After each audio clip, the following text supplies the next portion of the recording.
बिस्मिल्लाहिर्रहमानिर्रहीम। अस्सलाम वालेकुम। फ़र्स्ट ईयर आप चैप्टर नंबर 2 पर थे,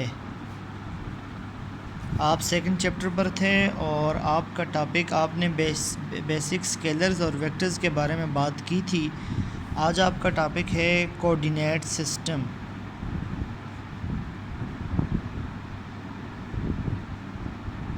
कोऑर्डिनेट सिस्टम कोऑर्डिनेट सिस्टम इसका दूसरा नाम कार्टेशियन कोऑर्डिनेट सिस्टम भी है। इसको कोऑर्डिनेट सिस्टम भी कहते हैं, इसको कार्टेशियन कोऑर्डिनेट सिस्टम भी कहते हैं। इसको हम डिफ़ाइन कैसे करते हैं ज़रा।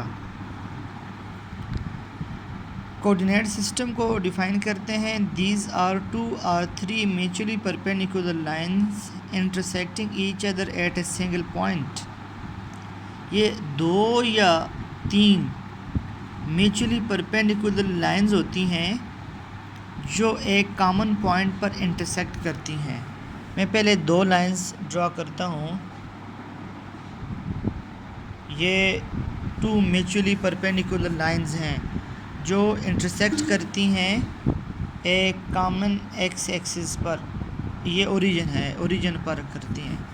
ये लाइन, इसको हम एक्स एक्सिस कहते हैं और इस लाइन को हम वाई एक्सिस कहते हैं।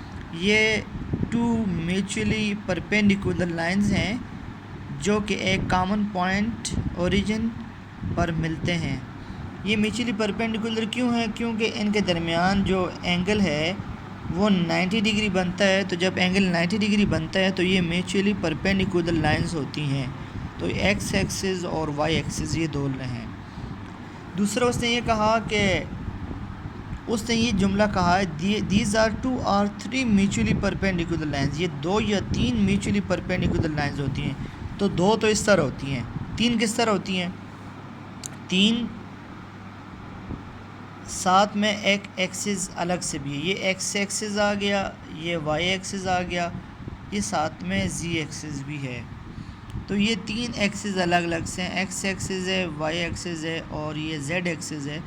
3 एक्सिस आपके पास आ गया है। तो these are 3 mutually perpendicular lines, तीनों आपस में ये इसके दरमियान भी एंगल 90 होगा, इसके दरमियान भी, इसके दरमियान भी, सब एंगल 90 डिग्री होगा।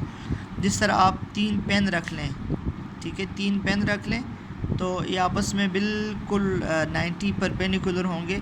तो बिल्कुल सेम इस तरह, जिस तरह एक पेन मैंने ये रखा, एक पेन इसके ऊपर ये रख लिया, एक पेन इस तरह मैं रख लेता हूँ, तो तीनों आपस में म्यूचुअली परपेंडिकुलर्स होंगे। तो ये है कोऑर्डिनेट सिस्टम।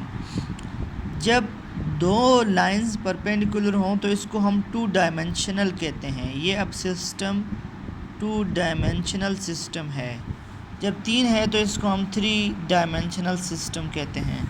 ये अब 3 डायमेंशनल सिस्टम है। तो 2 डायमेंशनल सिस्टम भी पॉसिबल है, 3 डायमेंशनल सिस्टम भी पॉसिबल है। जो भी आप चूज़ करना चाहते हैं वो आपकी बुक में, आलमोस्ट फर्स्ट ईयर की जो बुक है, ये सारा 2 डायमेंशनल सिस्टम पर बेस करते हैं। क्योंकि आप देखें 3 डायमेंशनल सिस्टम को तो हम पेपर पर ड्रा करना ही हमारे लिए काफ़ी मुश्किल होता है। तो ये काम हमारे लिए मुश्किल है। जो 2 डायमेंशनल सिस्टम है इसको हम लेते हैं तो आपकी सारा कोर्स जो है वो 2 डायमेंशनल सिस्टम पर बात होगा। सिर्फ मैंने आपको बेसिक बात बताई कि 3 डायमेंशनल सिस्टम भी हो सकता है। तो क्लास ये कोऑर्डिनेट सिस्टम का मैंने आपको, इसको कोऑर्डिनेट सिस्टम क्यों कहते हैं? इसलिए कि ये जो एक्स एक्सिस है ये एक कोऑर्डिनेट है, वाई एक्सिस एक कोऑर्डिनेट है, ये कोऑर्डिनेट हैं अलग, इसलिए इनको कोऑर्डिनेट सिस्टम कहते हैं। तो ये जो, इसको हम ऐसे भी कहते हैं, mutually perpendicular lines are called coordinate and the point where they meet is called origin and the whole system से मुराद mutually perpendicular lines along with origin. This whole system is termed as coordinate system. इस पूरे system को हम coordinate system कहते हैं।